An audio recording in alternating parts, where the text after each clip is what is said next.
বদর যুদ্ধের কারণ। গাজওয়ায়ে উসায়রার আলোচনায় এটা উল্লেখিত হয়েছে যে একটি কুরাইশ কাফেলা মক্কা হতে সিরিয়া যাওয়ার পথে রাসূলুল্লাহ সাল্লাল্লাহু আলাইহি ওয়াসাল্লামের পাকড়াও হতে বেঁচে গিয়েছিল। এই কাফেলাটি যখন সিরিয়া থেকে মক্কায় ফিরে যাচ্ছিল, তখন নবী করিম সাল্লাল্লাহু আলাইহি ওয়াসাল্লাম তালহা ইবনু ওবাইদুল্লাহ রাদিয়াল্লাহু তাআলা আনহু এবং সাইদ ইবনু যায়েদ রাদিয়াল্লাহু তাআলা আনহুকে তাদের অবস্থা ও অবস্থানের প্রতি লক্ষ্য রাখার জন্য উত্তর দিকে প্রেরণ করেন। এ সাহাবীদ্বয় হাওরা নামক স্থান পর্যন্ত গমন করেন এবং সেখানে অপেক্ষমান থাকেন। আবু সুফিয়ান যখন কাফেলাটি নিয়ে ওই স্থানটি অতিক্রম করছিলেন, তখন সাহাবীদ্বয় অত্যন্ত দ্রুত গতিতে মদিনায় প্রত্যাবর্তন করেন এবং রাসূলুল্লাহ সাল্লাল্লাহু আলাইহি ওয়াসাল্লামকে বিষয়টি অবহিত করেন। এই কাফেলায় মক্কাবাসীদের প্রচুর ধন সম্পদ ছিল। 1000 উট ছিল এবং এই উটগুলো কমপক্ষে 50,000 স্বর্ণমুদ্রা মূল্যের মালপত্র বহন করছিল। শুধুমাত্র এগুলো রক্ষণাবেক্ষণের জন্য কাফেলার সঙ্গে 40 জন কর্মী ছিল। মদিনাবাসীদের ধন দৌলত লাভের জন্য এটা ছিল অপূর্ব এক সুযোগ। পক্ষান্তরে বিশাল পরিমাণ ধনমাল থেকে বঞ্চিত হওয়ার ব্যাপারটি ছিল মক্কাবাসীদের জন্য সামরিক, রাজনৈতিক এবং অর্থনৈতিক ক্ষেত্রে এক বিরাট ক্ষতি। এজন্যই রাসূলুল্লাহ সাল্লাল্লাহু আলাইহি ওয়াসাল্লাম মুসলিমদের মধ্যে ঘোষণা করে দিলেন যে সিরিয়া থেকে মক্কা প্রত্যাবর্তনকারী এক কুরাইশ কাফেলার সঙ্গে প্রচুর ধনমাল রয়েছে, সুতরাং তোমরা এর জন্য বেরিয়ে পড়ো। হয়তো আল্লাহ পাক গনিমত হিসেবে এ সকল মালপত্র তোমাদের হাতে দিয়ে দিবেন। কিন্তু রাসূলুল্লাহ সাল্লাল্লাহু আলাইহি ওয়াসাল্লাম এই উদ্দেশ্যে গমন কারো উপর জরুরি বলে উল্লেখ করেননি, বরং এটাকে তিনি জনগণের ইচ্ছে এবং আগ্রহের উপর ছেড়ে দেন। কেননা এই ঘোষণার সময় এটা মোটেও ধারণা করা হয়নি যে এই কাফেলার সঙ্গে বোঝাবুঝির পরিবর্তে শক্তিশালী কুরাইশ সেনাবাহিনীর সঙ্গে বদর প্রান্তরে ভয়াবহ এক রক্তক্ষয়ী সংঘর্ষের মোকাবেলা করতে হবে। আর এ কারণেই বহু সাহাবী মদিনাতেই রয়ে গিয়েছিলেন। তাদের অভিযানগুলোর মতে সাধারণ একটা কিছু হবে, আর এ কারণেই যারা এই যুদ্ধে অংশগ্রহণ করেননি তাদের বিরুদ্ধে কোনো অভিযোগও উত্থাপিত হয়নি। মুসলিম সৈন্য সংখ্যা ও তাদের নেতৃত্বের বিন্যাস। রাসূলুল্লাহ সাল্লাল্লাহু আলাইহি ওয়াসাল্লাম বদর অভিযানে অগ্রসর হওয়ার জন্য প্রস্তুত হয়ে গেলেন। তার সঙ্গী হলেন 3 শতাধিক সাহাবী। 3 শতাধিক বলতে সে সংখ্যাটি হতে পারে 313, 314 কিংবা 317 জন, যাদের মধ্যে 82, 83 কিংবা 86 জন ছিলেন মুহাজির এবং অন্যরা ছিলেন আনসার। আনসারদের মধ্যে আবার 61 জন ছিলেন আওস গোত্রের এবং 170 জন ছিলেন খাজরাজ গোত্রের লোক। যুদ্ধের জন্য সেনাবাহিনীর যে প্রস্তুতি গ্রহণের প্রয়োজন, এরকম কোনো প্রস্তুতি রাসূলুল্লাহ সাল্লাল্লাহু আলাইহি ওয়াসাল্লামের বাহিনীর ছিল না। এমনকি যুদ্ধের প্রস্তুতির কোনো ব্যবস্থাও ছিল না। 3 শতাধিক লোক বিশিষ্ট এই বাহিনীর জন্য মাত্র 2টো ঘোড়া ছিল। জুবাইর ইবনু আওয়াম রাদিয়াল্লাহু তাআলা আনহুর ছিল একটি এবং মিকদাদ ইবনে আসওয়াদ কিন্দি রাদিয়াল্লাহু তাআলা আনহুর ছিল অপরটি। উট ছিল 70টি। এক এক উটের উপর পালাক্রমে আরোহণ করতেন 2 কিংবা 3 জন লোক। রাসূলুল্লাহ সাল্লাল্লাহু আলাইহি ওয়াসাল্লাম আলী এবং মুরসাদ ইবনু আবি মারসাদ গানাভী রাদিয়াল্লাহু তাআলা আনহুর জন্য বরাদ্দ ছিল একটি উট। তারা 3 জন পালাক্রমে আরোহণ করতেন সেই উটটির উপর। মদিনায় ব্যবস্থাপনা ও সালাতে ইমামত করার দায়িত্ব প্রথমে অর্পণ করা হয়েছিল ইবনু উম্মু মাকতুম রাদিয়াল্লাহু তাআলা আনহুর উপর। কিন্তু রাওহা নামক স্থানে পৌঁছার পর নবী করিম সাল্লাল্লাহু আলাইহি ওয়াসাল্লাম আবু লুবাবাহ ইবনু আব্দুল মুনজির রাদিয়াল্লাহু তাআলা আনহুকে মদিনার ব্যবস্থাপক নিযুক্ত করে পাঠিয়ে দেন। এরপর আসে যুদ্ধপূর্ব অবস্থার কথা।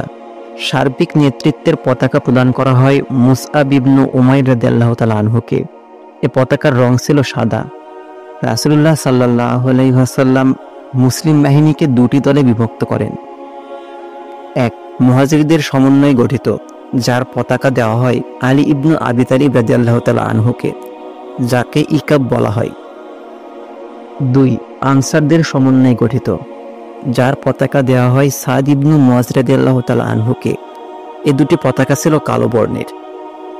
সেনাবাহিনীর ডান দিকের দলপতি নিযুক্ত করা হয় জুবাইর ইবনু আওয়াম রাদিয়াল্লাহু তাআলা আনহুকে এবং বাম দিকের দলপতি নিযুক্ত করা হয় মিকদাদ ইবনু আমর রাদিয়াল্লাহু তাআলা আনহুকে।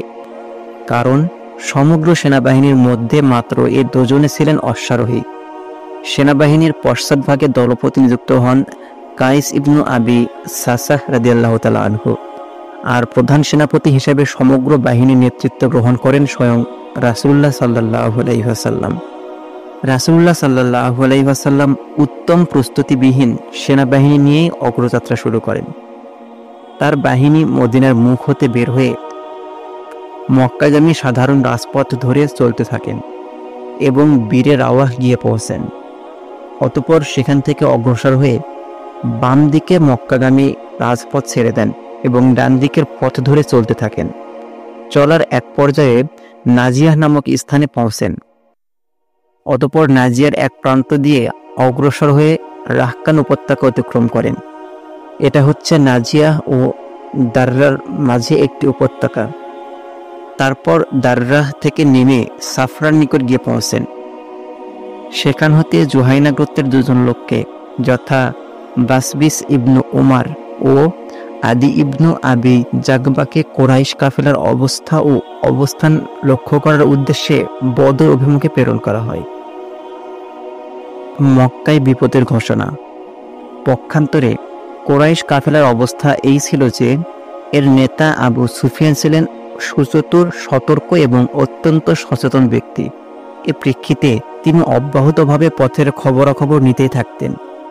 পথে যে কাফেলার সঙ্গেই সাক্ষাৎ হতো তাদের সকলকেই তিনি পথের অবস্থা সম্পর্কে জিজ্ঞাসাবাদ করতেন।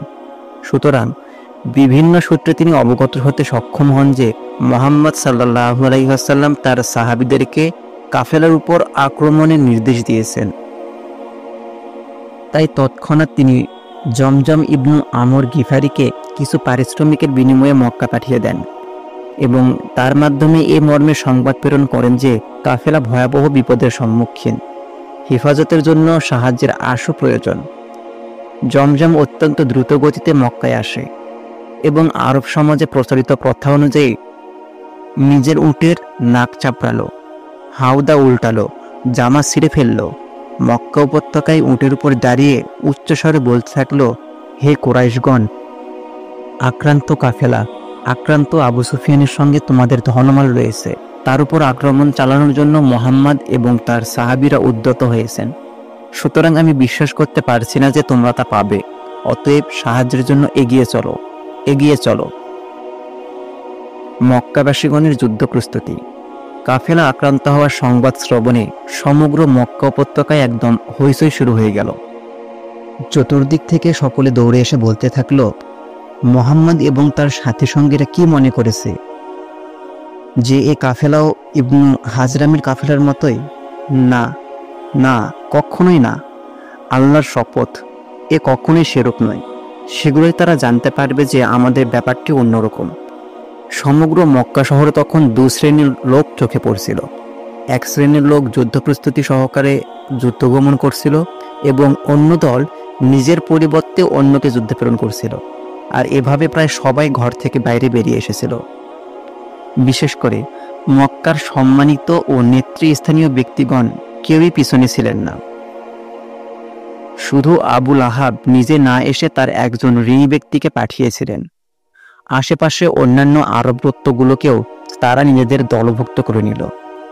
কোরাইশ গোত্রসমূহের মধ্যে একমাত্র বনু আদি ছাড়া আর কোনো গোত্রই পিছনে রইল না। বনু আদি গোত্রের কোনো লোকে এই যুদ্ধে অংশগ্রহণ করল না। মক্কা সেনাবাহিনীর সংখ্যা। প্রথম অবস্থায় মক্কা বাহিনীর সৈন্য সংখ্যা ছিল 1300। তাদের কাছে ছিল 100 ঘোড়া এবং 600 লৌহবর্ম। উটের সংখ্যা এত বেশি ছিল যে তার কোনো হিসাব কিতাবই ছিল না। সেনাবাহিনীর সর্বাধিনায়ক ছিলেন আবু জাহল।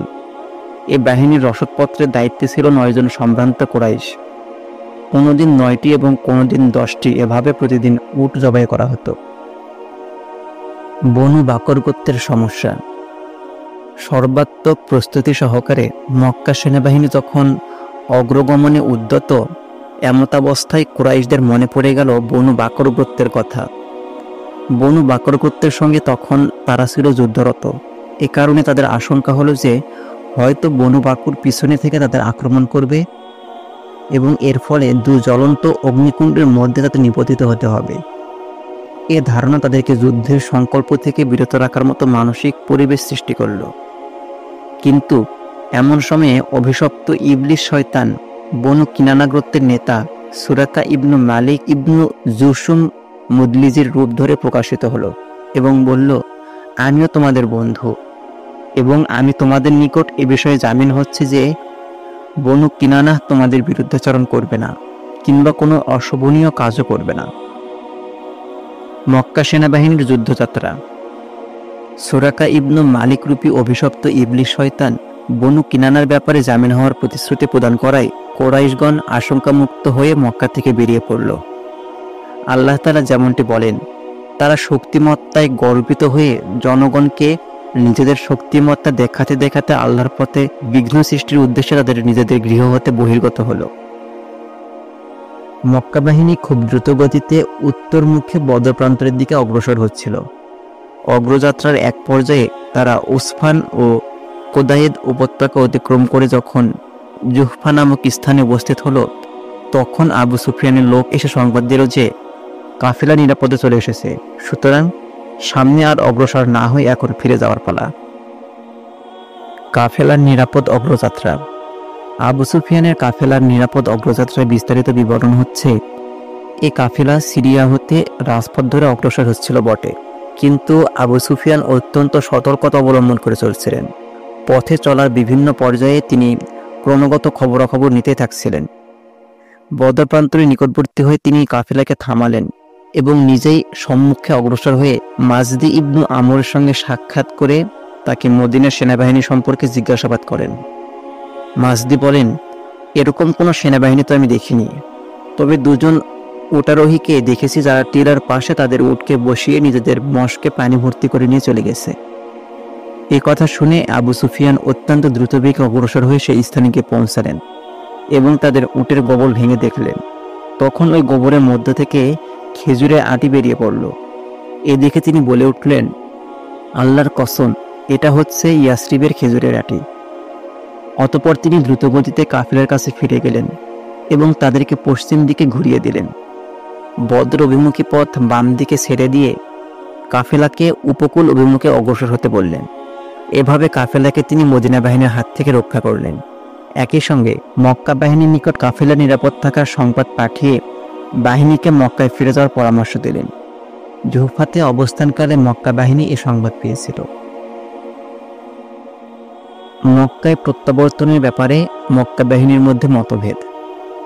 আবু সুফিয়ানের পয়গাম প্রাপ্ত হয়ে মক্কা বাহিনীর প্রায় সকল সদস্যই মক্কায় ফিরে যাওয়ার ইচ্ছা পোষণ করল, কিন্তু কোরাইশ নেতা ও মক্কা বাহিনীর সর্বাধিনায়ক আবু জাহল অত্যন্ত গর্বের সঙ্গে বলল, আল্লাহর কসম, আমরা এখান থেকে ফিরে যাব না, বরং আমরা বদর যাব, সেখানে 3 দিন অবস্থান করব এবং এ 3 দিন যাবৎ উট জবাই করব, পান ভোজন ও আমোদ উল্লাস করব।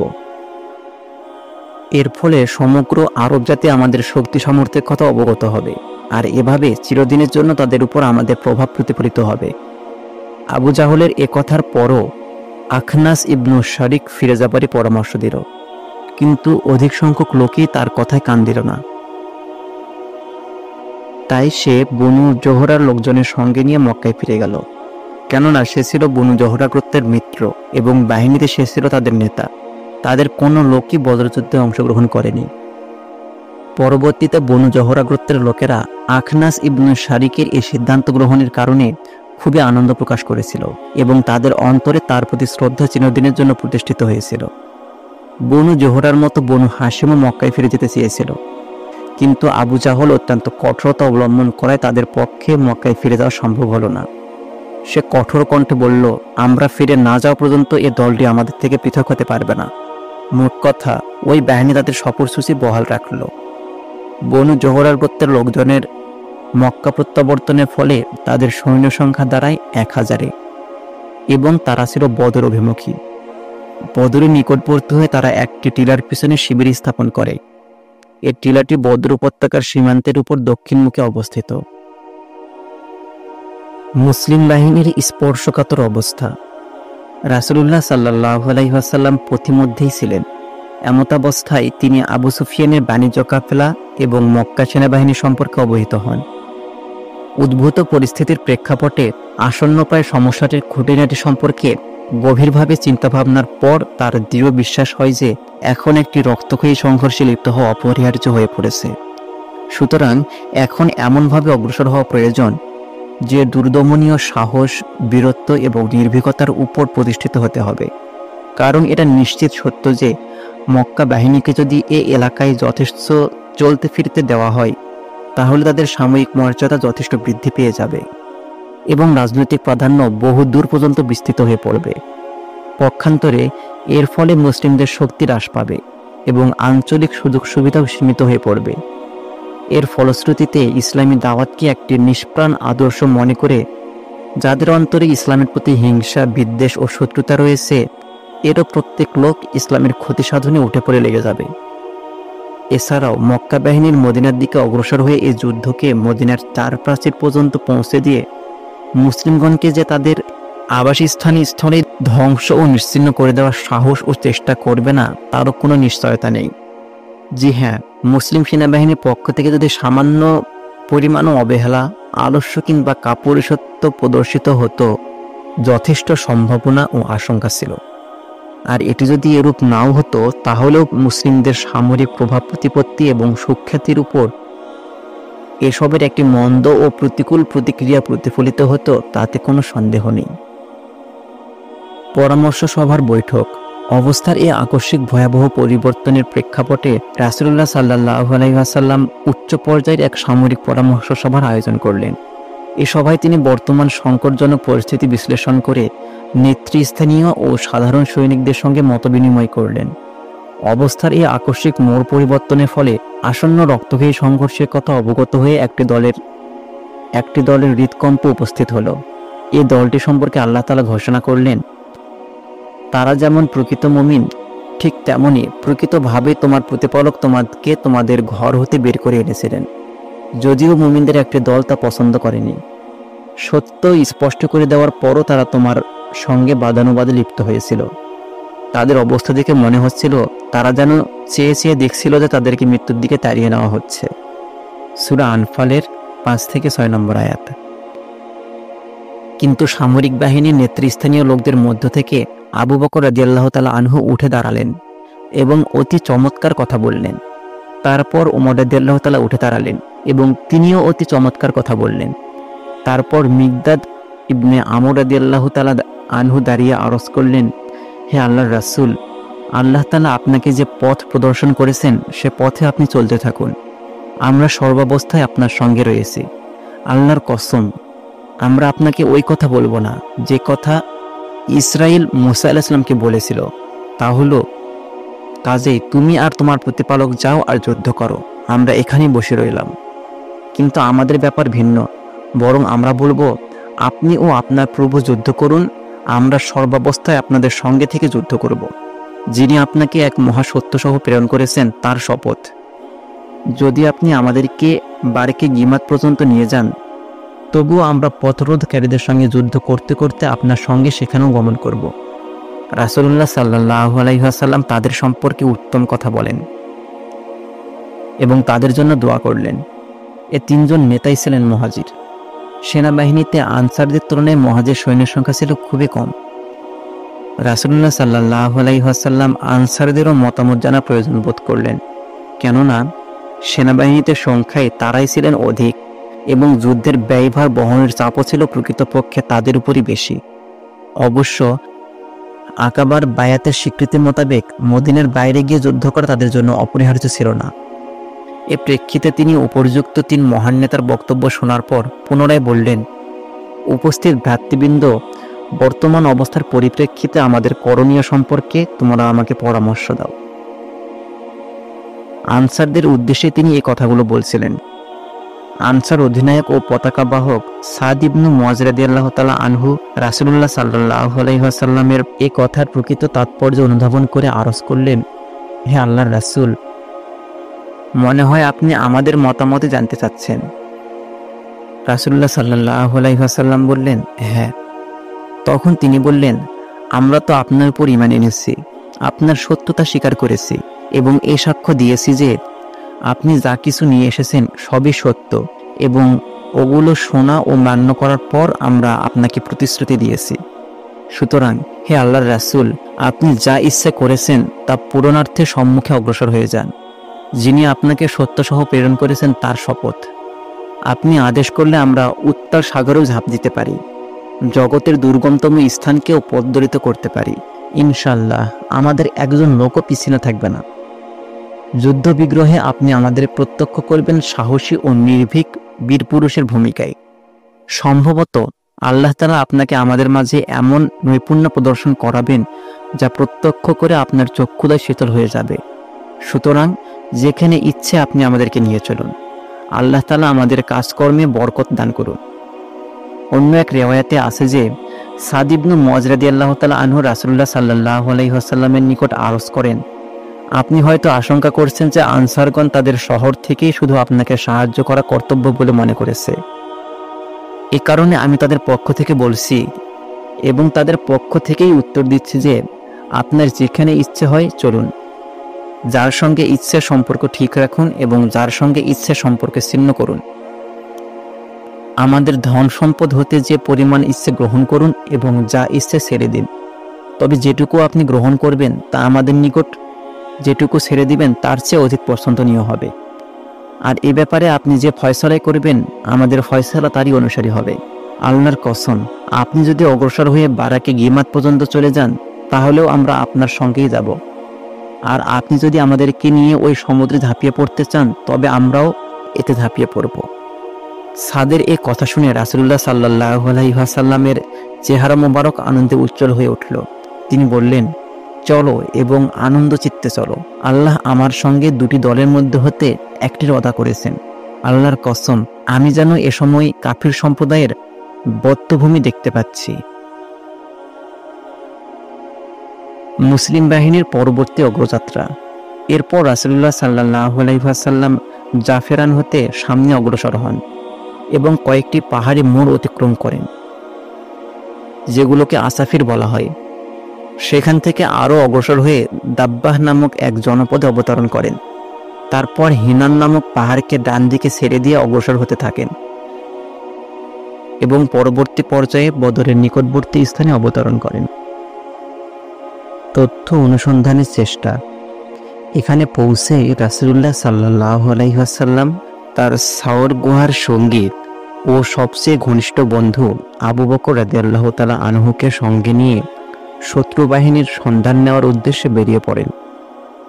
দূর হতে তারা মক্কা বাহিনীর শিবির এবং অবস্থান সম্পর্কে সমীক্ষারত ছিলেন। এমন সময় একজন বৃদ্ধ আরবকে তারা পেয়ে গেলেন। রাসূলুল্লাহ সাল্লাল্লাহু আলাইহি ওয়াসাল্লাম ওই বৃদ্ধকে কুরাইশ বাহিনী এবং মুহাম্মদ সাল্লাল্লাহু আলাইহি ওয়াসাল্লামের সাহাবীদের অবস্থা সম্পর্কে জিজ্ঞাসাবাদ করেন। দুই বাহিনী সম্পর্কে জিজ্ঞাসাবাদের উদ্দেশ্য ছিল যেন সে তাকে চিনতে না পারে। বৃদ্ধ বললেন, আপনারা কোন কওমের সম্পর্কযুক্ত তা না জানালে আমি কিছুই বলবো না। রাসূলুল্লাহ সাল্লাল্লাহু আলাইহি ওয়াসাল্লাম বললেন, ঠিক আছে, আপনি বলে দিলে আমরাও বলে দিব। সে বলল, এটা ওটার বিনিময় তো? তিনি উত্তর দিলেন, হ্যাঁ। সে তখন বলল, আমি জানতে পেরেছি যে মুহাম্মদ এবং তার সঙ্গীরা অমুক দিন মদিনা থেকে বের হয়েছেন। সংবাদদাতা আমাকে সঠিক বলে থাকলে আজ তারা অমুক জায়গায় রয়েছেন। সে ঠিক ওই জায়গাটির নাম ঠিকানা বলে দিল যেখানে ওই সময় মুসলিম বাহিনী অবস্থান করছিলেন। তারপর সে বলল, আমি এটাও অবগত হয়েছি যে কুরাইশ বাহিনী অমুক দিন মক্কা থেকে বের হয়েছে এবং সংবাদদাতা আমাকে সঠিক সংবাদ বলে থাকলে তারা আজ অমুক জায়গায় অবস্থান করছে। সে ঠিক ওই জায়গার নামই বলল যেখানে ওই সময় কুরাইশ বাহিনী অবস্থান করেছিল। বৃদ্ধ নিজের কথা শেষ করে বলল, আচ্ছা, তবে এখন বলুন আপনারা কোন সম্প্রদায়ভুক্ত? উত্তরে রাসূলুল্লাহ সাল্লাল্লাহু আলাইহি ওয়াসাল্লাম বললেন, আমরা একই পানি হতেই উদ্ভূত। এই কথা বলেই তিনি ফিরে চললেন। আর বৃদ্ধ বক বক করতে থাকল, কোন পানি হতে? ইরাকের পানি হতে কি? মক্কা বাহিনী সম্পর্কে গুরুত্বপূর্ণ তথ্য লাভ। ওই দিনই সন্ধ্যায় রাসূলুল্লাহ সাল্লাল্লাহু আলাইহি ওয়াসাল্লাম শত্রুদের অবস্থা পর্যবেক্ষণের জন্য নতুনভাবে এক গোয়েন্দা বাহিনী গঠন করেন। এ বাহিনীর ব্যবস্থাপনার জন্য আলী ইবনু আবি তালিব, জুবাইর ইবনু আওয়াম এবং সাদ ইবনু ওয়াক্কাস রাদিয়াল্লাহু তাআলা আনহুকে প্রেরণ করেন। এই গোয়েন্দা বাহিনী সরাসরি বদরের প্রসবনে গিয়ে পৌঁছেন। সেখানে দুইজন গোলাম মক্কা বাহিনীর জন্য পানির পাত্র পূর্ণ করছিল। মুসলিম গোয়েন্দা বাহিনী এই দুজন পানিবাহককে বন্দী করে রাসূলুল্লাহ সাল্লাল্লাহু আলাইহি ওয়াসাল্লামের নিকট হাজির করেন। ওই সময় রাসূলুল্লাহ সাল্লাল্লাহু আলাইহি ওয়াসাল্লাম সালাতরত ছিলেন। উপস্থিত সাহাবীগণ ওই গোলামদ্বয়কে বিভিন্ন ব্যাপারে জিজ্ঞাসাবাদ করতে থাকলেন। উত্তরে তারা বলল যে, আমরা কুরাইশদের পানিবাহক, পাত্রে পানি ভর্তি করে আনার জন্য তারা আমাদের পাঠিয়েছিল। তাদের এই জবাবে সাহাবীগণ সন্তুষ্ট হতে পারলেন না। তাদের আশা ছিল যে এরা দুজন হবে আবু সুফিয়ানের লোক, কেননা তাদের অন্তরে তখনও এই ক্ষীণ আশা বিরাজমান ছিল যে তারা আবু সুফিয়ানের বাণিজ্য কাফেলার উপর জয়যুক্ত হবেন। সুতরাং তারা ওই গোলামদ্বয়কে কিছুটা মারপিটও করেন। তারা তখন বাধ্য হয়ে বলল যে তারা আবু সুফিয়ানের কাফেলার লোক। এ কথা বলার পর তাদের মারপিট বন্ধ করা হয়। ততক্ষণে রাসূলুল্লাহ সাল্লাল্লাহু আলাইহি ওয়াসাল্লাম সালাত আদায় শেষ করেছেন। সাহাবীগণের এহেন আচরণে বিরক্ত হয়ে তিনি বললেন, গোলামদ্বয় যখন সত্য কথা বলল তখন তোমরা তাদের মারপিট করলে, অথচ যখন মিথ্যা কথা বলল তখন তাদের ছেড়ে দিলে। আল্লাহর কসম, তারা দুজন সঠিক কথাই বলছিল যে তারা কুরাইশের লোক। এরপর রাসূলুল্লাহ সাল্লাল্লাহু আলাইহি ওয়াসাল্লাম ওই গোলামদ্বয়কে বললেন, আচ্ছা, এখন আমাকে কুরাইশদের সম্পর্কে খবর দাও। তারা বলল, ওই যে টিলাটি যা উপত্যকার শেষ প্রান্তে দেখা যাচ্ছে, কুরাইশরা তার পিছনে অবস্থান করছে। তিনি প্রশ্ন করলেন, তারা কতজন আছে? তারা উত্তরে বলল, অনেক। তিনি আবারও জিজ্ঞেস করলেন, তাদের সংখ্যা কত? তারা বলল, আমাদের তা জানা নেই। তিনি পুনরায় প্রশ্ন করলেন, প্রত্যহ কটি উট জবাই করা হয়? তারা জবাব দিল, একদিন 9টি এবং আরেকদিন 10টি। তখন রাসূলুল্লাহ সাল্লাল্লাহু আলাইহি ওয়াসাল্লাম মন্তব্য করলেন, তাহলে তো তাদের সংখ্যা 900 ও 1000-এর মাঝামাঝি হবে। তারপর তিনি তাদেরকে পুনরায় প্রশ্ন করলেন, তাদের সঙ্গে সম্ভ্রান্ত কুরাইশদের কে কে আছে? উত্তরে তারা বলল, রাবিয়ার দুপুত্র উতবা ও সাইবা, আবুল বাক্তারি ইবনু হিশাম, হাকিম ইবনু হিজাম, নওফাল ইবনু খুয়াইলিদ, হারিস ইবনু আমির, তোয়াইমাহ ইবনু আদি, নাজর ইবনু হারিস, জামহা ইবনু আসওয়াদ, আবু জাহল ইবনু হিশাম, উমাইয়া ইবনু খালফ এবং আরও অনেকে। রাসূলুল্লাহ সাল্লাল্লাহু আলাইহি ওয়াসাল্লাম বললেন, মক্কা তার কলিজার টুকরোগুলোকে তোমাদের পাশে এনে নিক্ষেপ করেছে। রহমতের বৃষ্টি বর্ষণ। মহামহিমান্বিত আল্লাহ রাব্বুল আলামিন এ রাত্রেই বৃষ্টি বর্ষণ করলেন। মক্কা বাহিনীর উপর বর্ষিত হলো সেই বৃষ্টির ধারা মুষলধারে। প্রবল বৃষ্টির কারণে মক্কা বাহিনীর অগ্রগমন কিছুটা বাধাপ্রাপ্ত হলো, কিন্তু মুসলিম বাহিনীর উপর তা বর্ষিত হলো আল্লাহ তাআলার বিশেষ এক রহমত রূপে।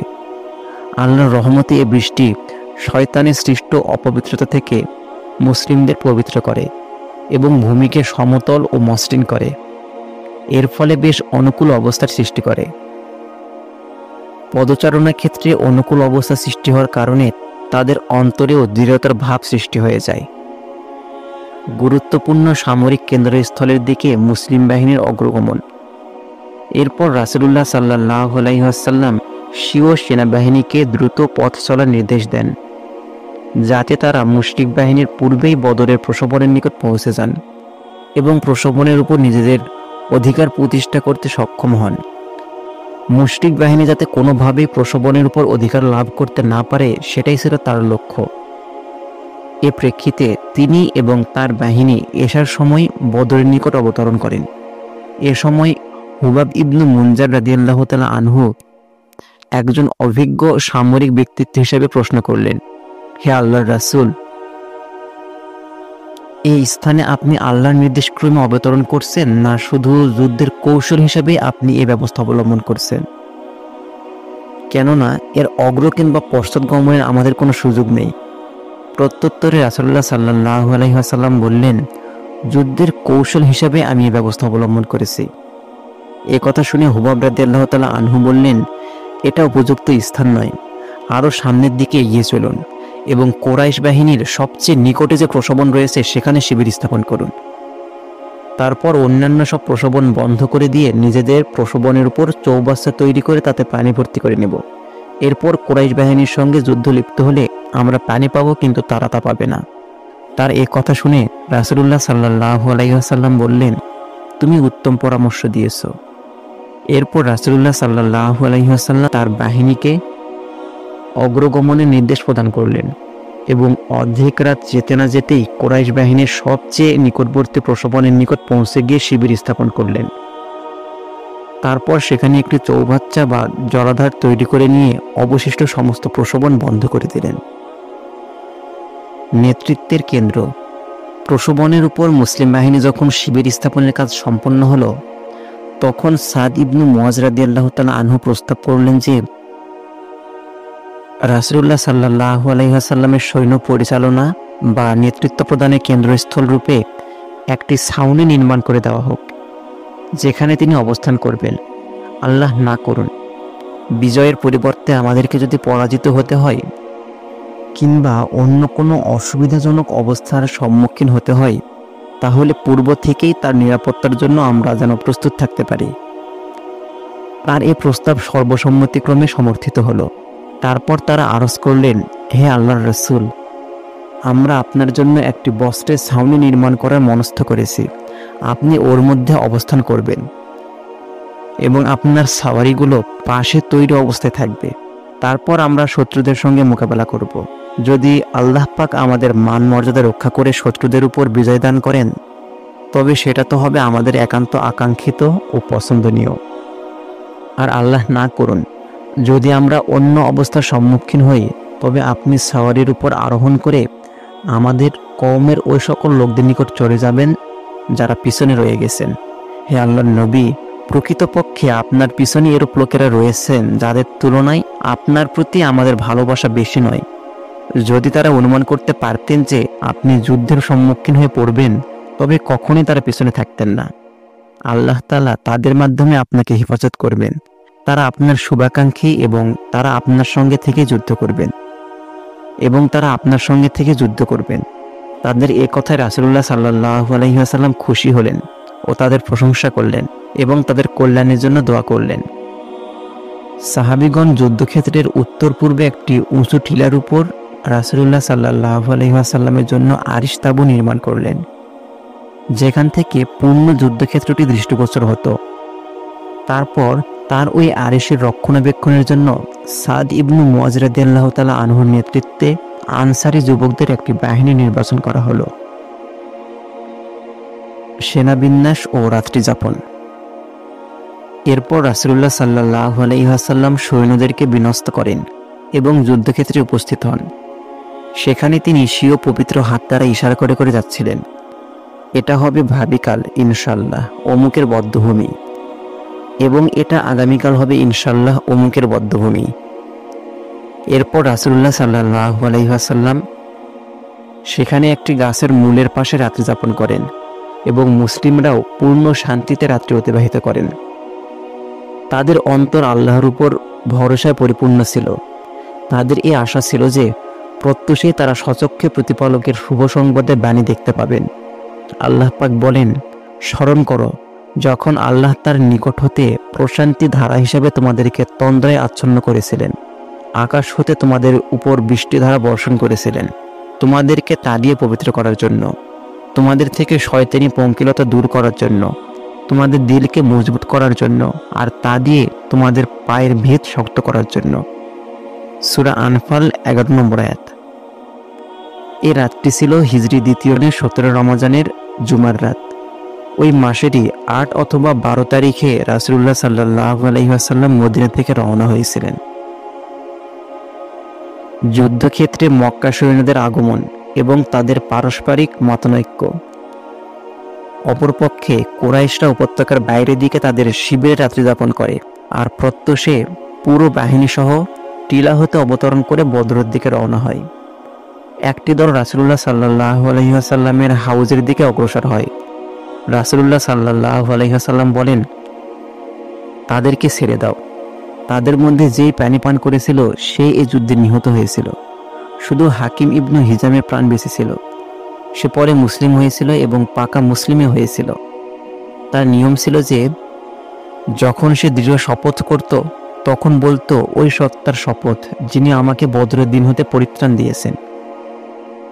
ওদিকে কুরাইশ সৈন্যদলে মহা কোলাহল শুরু হয়েছে। কেউ অহংকার ভরে চিৎকার করছে এবং কেউ ক্রোধ ভরে মাটিতে পদাঘাত করছে। এ সময় কুরাইশ দলপতির আদেশক্রমে উমাইর ইবনু ওহাব জুমাহি নামক এক ব্যক্তি মুসলিমদের সংখ্যা নির্ণয় করার জন্য অশ্বারোহণে তাদের চারদিক প্রদক্ষিণ করে চলে যায়। সদলে ফিরে এসে উমাইর বলতে শুরু করে, মুসলিমদের সংখ্যা কম বেশি 300 হবে। হ্যাঁ, আমাকে যদি কিছু সময় দাও তবে আমি ভালোভাবে দেখব যে তাদের পশ্চাতে সাহায্যকারী কেউ আছে কিনা। অতঃপর সে উপত্যকার পথ ধরে অনেক দূর অগ্রসর হলো, কিন্তু সেরকম কিছুই দেখতে পেল না। ফিরে এসে বলল যে, আমি সেরকম কিছুই দেখিনি। তবে হে কুরাইশগণ, আমি যা দেখেছি তা হলো মহা দুর্ভোগ এবং মৃত্যু, আর তাদের পশ্চাতে সাহায্য করারও কেউ নেই। তরবারি ছাড়া আত্মরক্ষার জন্য কোনো উপকরণ তাদের সঙ্গে নেই। এটাও আমি উত্তমরূপে বুঝতে পেরেছি, কিন্তু তারা এমন সুবিন্যস্তভাবে যুদ্ধের জন্য প্রস্তুত হয়ে আছে যে আমরা আমাদের একটি প্রাণের বিনিময় ছাড়া তাদের একটি প্রাণনাশও করতে পারবো না। তারা যদি আমাদের বিশেষ বিশেষ লোকদের হত্যা করে ফেলে তবে এর পরে বেঁচে থাকার স্বাদ আর কি থাকতে পারে? অতএব আমাদের কিছু চিন্তা ভাবনার প্রয়োজন রয়েছে। উমাইরের এই কথা শুনে যুদ্ধের ব্যাপারে দৃঢ় সংকল্পকারী আবু জাহলের সামনে সমস্যা দেখা দিল। লোকেরা তাকে যুদ্ধ করা ছাড়াই মক্কায় ফিরে যেতে বলল। হাকিম ইবনু হিজাম নামক কুরাইশ দলপতির চৈতন্যোদয় হল। তিনি উতবা ইবনু রবিয়া নামক কুরাইশ দলপতির নিকট উপস্থিত হয়ে বললেন, দেখুন, আপনি ধনে মানে কুরাইশদের একজন বরেণ্য ব্যক্তি। সুতরাং আপনি একটু দৃঢ়তা অবলম্বন করে এই অন্যায় যুদ্ধ হতে স্বজাতিকে বিরত রাখুন, তাহলে আরবের ইতিহাসে আপনার নাম চিরস্মরণীয় হয়ে থাকবে। উতবাহ উত্তরে বলল, আমি তো প্রস্তুত আছি। এক আমর বিন হাজরামের রক্তপণ, সেটাও আমি নিজেই পরিশোধ করে দিতে পারি। কিন্তু হানজারিয়ার পুত্রকে কোনো যুক্তির দ্বারাই বিরত রাখা সম্ভব নয়। যা হোক, তুমি তার কাছে গিয়ে চেষ্টা করে দেখো, তোমার প্রস্তাবে আমার সম্মতি রয়েছে। তারপর উতবা দাঁড়িয়ে বক্তব্য রাখতে লাগলো। বলল, হে কুরাইশগণ, তোমরা মুহাম্মদ তার সঙ্গীদের সঙ্গে যুদ্ধ করে কোনো বাহাদুরি করবে না। আল্লাহর শপথ, যদি তোমরা তাদেরকে হত্যা করে ফেলো তাহলে এমন চেহারাসমূহ দেখতে পাওয়া যাবে যেগুলোকে দেখা পছন্দনীয় হবে না। কেননা এ যুদ্ধে হয় চাচাতো ভাই নিহত হবে, নতুবা খালাতো ভাই, কিংবা নিজের গোত্রের লোক নিহত হবে। সুতরাং ফিরে চলো এবং মুহাম্মদ ও গোটা আরব দুনিয়াকে ছেড়ে দাও। যদি আরবের অন্য লোকেরা মুহাম্মদকে হত্যা করে ফেলে তাহলে তো তোমাদের কাঙ্ক্ষিত কাজই হবে। অন্যথা মুহাম্মদ তোমাদেরকে শ্রদ্ধার দৃষ্টিতে দেখবেন যে তোমরা তার প্রতি তাদের করণীয় কাজটি করনি। এদিকে হাকিম আবু জাহলের নিকট হাজির হয়ে নিজের ও উতবার মতামত ব্যক্ত করলেন। হাকিমের কথা শুনে আবু জাহলের আপদ মস্তক জ্বলে উঠল। সে ক্রোধান্বিত স্বরে বলতে লাগলো, আল্লাহর শপথ, মুহাম্মদ ও তার সাথীদের দেখার পর মুহাম্মাদের জাদু উতবার উপর বিশেষ কার্যকারী হয়েছে। কখনো না, আল্লাহর শপথ, আমাদের এবং মুহাম্মাদের মধ্যে আল্লাহর ফয়সালা না হওয়া পর্যন্ত আমরা ফিরে যাব না। না না, এতক্ষণে বুঝতে পেরেছি, উতবার পুত্র মুহাম্মাদের দলভুক্ত। সে যুদ্ধক্ষেত্রে উপস্থিত, তার নিহত হওয়ার আশঙ্কায় নরাধম এমন বিচলিত হয়ে পড়েছে। ধিক, শতধিক তোকে। হাকিম তখন আবু জাহলকে সেখানে রেখে উতবার নিকট গমন করে সমস্ত বৃত্তান্ত প্রকাশ করলেন। ক্রোধ, অভিমান ও অহংকারে উতবা একবারে আত্মবিস্মৃত হয়ে পড়ল। সে বলে উঠল, কি, আমি ভীরু, আমি কাপুরুষ, পুত্রের মায়ে আমি বীর ধর্মে জলাঞ্জলি দিচ্ছি? আচ্ছা, তাহলে আরববাসী দেখুক, জগৎবাসী দেখুক যে কে বীর পুরুষ। আমি ততক্ষণ ফিরব না যতক্ষণ না মুহাম্মাদের সঙ্গে একটা চূড়ান্ত বোঝাপড়া হয়। এ বলে সে সদল বলে সমরাঙ্গনে এগিয়ে চলল। আর ওদিকে আবু জাহল ছুটে গিয়ে আমির ইবনু হাজরামিকে বলল, দেখছো কি, তোমার ভ্রাতার প্রতিশোধ গ্রহণ আর সম্ভব হবে না। কাপুরুষ অথবা সদল বলে যুদ্ধক্ষেত্র পরিত্যাগ করে যাচ্ছে, শীঘ্র উঠে আর্তনাদ করতে শুরু করো। আবু জাহলের কথা শেষ হতে না হতেই আমির তার সকল অঙ্গে ধুলোবালি মাখতে মাখতে এবং গায়ের কাপড় ছিঁড়তে ছিঁড়তে নিহত ভ্রাতার নাম নিয়ে আর্তনাদ করে বেরোতে লাগলো। আর যায় কোথায়, মুহূর্তের মধ্যে হাকিমের সমস্ত পরিশ্রম পণ্ড হয়ে গেল। ক্ষণিকের মধ্যেই রণপিপাসু মুশরিক বাহিনীর বীভৎস চিৎকার দিকবিদিক ধ্বনিত প্রতিধ্বনিত করে তুলল এবং রণাঙ্গন প্রকম্পিত হয়ে উঠল।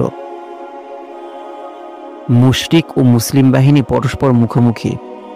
রণোন্মাদ মুশরিক বাহিনী যখন দৃষ্টিগোচর হলো এবং উভয় বাহিনী একে অপরের মুখোমুখি হয়ে পড়ল, তখন রাসূলুল্লাহ সাল্লাল্লাহু আলাইহি ওয়াসাল্লাম বললেন, হে আল্লাহ, এ মুশরিক কোরাইশগণ ভীষণ গর্ব ভরে তোমার বিরুদ্ধাচরণ করতে করতে এবং তোমার রাসূলকে মিথ্যা প্রতিপন্ন করতে করতে এগিয়ে আসছে।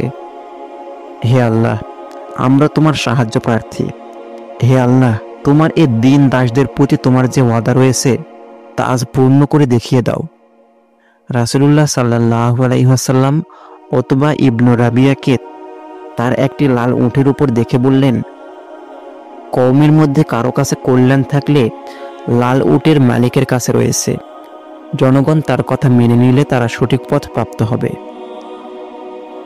এই স্থানে রাসূলুল্লাহ সাল্লাল্লাহু আলাইহি ওয়াসাল্লাম মুসলিমদের সারিগুলো ঠিক করলেন। সারি ঠিক করা অবস্থায় একটি বিস্ময়কর ঘটনা ঘটে গেল। রাসূলুল্লাহ সাল্লাল্লাহু আলাইহি ওয়াসাল্লামের হাতে একটি তীর ছিল, যা দ্বারা তিনি সারি ঠিক করছিলেন। ওই সময় সাওয়াদ ইবনু গাজিয়া সারি হতে কিছু আগে বেড়ে গিয়েছিলেন। তার পেটের উপর তিনি তীরের ছোঁয়া দিয়ে বললেন, হে সাওয়াদ, সমান হয়ে যাও। তখন সাওয়াদ রাদিয়াল্লাহু তাআলা আনহু বললেন, হে আল্লাহর রাসূল, আমাকে আপনি কষ্ট দিয়েছেন, সুতরাং প্রতিশোধ প্রদান করুন। তার এই কথা শুনে রাসূলুল্লাহ সাল্লাল্লাহু আলাইহি ওয়াসাল্লাম স্বীয় পেট খুলে দিয়ে বললেন, প্রতিশোধ নিয়ে নাও। সাওয়াদ তাকে জড়িয়ে ধরলেন এবং পেটে চুম্বন দিতে লাগলেন। রাসূলুল্লাহ সাল্লাল্লাহু আলাইহি ওয়াসাল্লাম তখন তাকে বললেন, হে সাওয়াদ, তোমার এরূপ করার কারণ কি? সাওয়াদ রাদিয়াল্লাহু তাআলা আনহু উত্তরে বললেন, হে আল্লাহর রাসূল, যা কিছু সামনে আছে তা তো আপনি দেখতেই পাচ্ছেন। আমি চেয়েছি যে এই স্থানে আপনার সঙ্গে আমার শেষ আদান প্রদান যেন এটাই হয়, অর্থাৎ আমার দেহের চামড়া আপনার দেহের চামড়াকে স্পর্শ করে। তার এই কথা শুনে রাসূলুল্লাহ সাল্লাল্লাহু আলাইহি ওয়াসাল্লাম তার জন্য কল্যাণের দোয়া করলেন। সারিসমূহ ঠিকঠাক হয়ে গেল। রাসূলুল্লাহ সাল্লাল্লাহু আলাইহি ওয়াসাল্লাম সৈন্যদেরকে উপদেশ দিতে গিয়ে বললেন, তিনি তাদেরকে শেষ নির্দেশ না দেওয়া পর্যন্ত যেন তারা যুদ্ধ শুরু না করেন। তারপর তিনি যুদ্ধনীতির ব্যাপারে বিশেষ একটি উপদেশ দিতে গিয়ে বলেন, মুশরিকরা যখন সংখ্যা বহুল রূপে তোমাদের নিকট এসে পড়বে, তখন তাদের প্রতি তীর চালাবে এবং নিজেদের তীর বাঁচাবার চেষ্টা করবে, অর্থাৎ প্রথম থেকে অযথা তীরন্দাজি করে তীর নষ্ট করবে না। আর যতক্ষণ পর্যন্ত তারা তোমাদের উপর ছেয়ে না যাবে, ততক্ষণ পর্যন্ত তোমরা তরবারি উত্তোলন করবে না। এরপর রাসূলুল্লাহ সাল্লাল্লাহু আলাইহি ওয়াসাল্লাম এবং আবু বকর রাদিয়াল্লাহু তাআলা আনহু ছাউনির দিকে ফিরে গেলেন এবং সাদ ইবনু মুআজ রাদিয়াল্লাহু তাআলা আনহু তার রক্ষক বাহিনীকে নিয়ে ছাউনির দরজার উপর নিযুক্ত হয়ে গেলেন। অপরপক্ষে মুশরিকদের অবস্থা ছিল এই যে, আবু জাহল আল্লাহ তাআলার নিকট ফয়সালার দোয়া করল। সে বলল, হে আল্লাহ, আমাদের মধ্যে যে দলটি আত্মীয়তার বন্ধন বেশি ছিন্নকারী ও ভুল পন্থা অবলম্বনকারী, ওই দলকে তুমি আজ ছিন্ন ভিন্ন করে দাও। হে আল্লাহ, আমাদের মধ্যে যে দল তোমার নিকট বেশি প্রিয় ও পছন্দনীয়, আজ তুমি ওই দলকে সাহায্য করো। পরবর্তীতে এই কথার দিকে ইঙ্গিত করে আল্লাহ তাআলা নিচের আয়াতটি অবতীর্ণ করেন, ওহে কাফিরগণ, তোমরা মীমাংসা চাচ্ছিলে, মীমাংসা তো তোমাদের কাছে এসে গেছে। আর যদি তোমরা অন্যায় থেকে বিরত হও, তবে তা তোমাদের জন্যই কল্যাণকর। তোমরা যদি আবার অন্যায় করো, আমি আবার শাস্তি দেব। তোমাদের দল বাহিনী সংখ্যায় অধিক হলেও তোমাদের কোনো উপকারে আসবে না, এবং আল্লাহ তো মুমিনদের সঙ্গে আছেন। সূরা আনফাল 19 নম্বর আয়াত। শেষ মুহূর্ত ও যুদ্ধের প্রথম ইন্ধন। এ যুদ্ধের প্রথম ইন্ধন ছিল আসওয়াদ ইবনু আব্দুল আসাদ মাখজুমি। এ লোকটি ছিল বড় হঠকারী ও দুশ্চরিত্র। সে এই কথা বলতে বলতে যুদ্ধক্ষেত্রে বেরিয়ে আসলো আমি এদের হাউজের পানি পান করব অথবা একে ভেঙে ফেলবো, নতুবা এজন্য জীবন দিয়ে দেব। এই কথা বলে যখন সে ওদিক থেকে বেরিয়ে আসলো, তখন এদিক থেকে হামজা ইবনু আব্দুল মুত্তালিব রাদিয়াল্লাহু তাআলা আনহু এগিয়ে আসলেন। হাউজের পাড়ে দুজনের দেখাদেখি হলো। হামজা রাদিয়াল্লাহু তাআলা আনহু তাকে এমনভাবে তরবারি দ্বারা আঘাত করলেন যে তার পা অর্ধ পদনালী হতে কেটে বিচ্ছিন্ন হয়ে গেল এবং সে পৃষ্ঠভরে পড়ে গেল। তার পা হতে রক্তের ফোয়ারা ছুটছিল, যার গতি তার সঙ্গীদের দিকে ছিল। সে হাঁটুর উপর ভরে ছেঁচড়িয়ে চলে হাউজের দিকে অগ্রসর হলো এবং তাতে প্রবেশ করতেই চাচ্ছিল যাতে তার কসম পুরো হয়ে যায়। ইতোমধ্যে হামজা রাদিয়াল্লাহু তাআলা আনহু দ্বিতীয়বার তার উপর তরবারি চালালেন এবং সে হাউজের মধ্যেই মৃত্যুমুখে পতিত হলো।